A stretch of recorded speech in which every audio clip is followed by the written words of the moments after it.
Друзья, Mitsubishi Fuso первого поколения.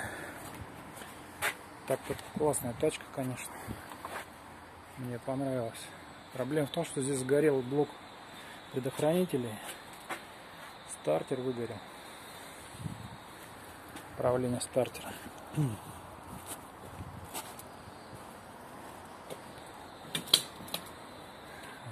Так-то классная тачка, провода в порядке,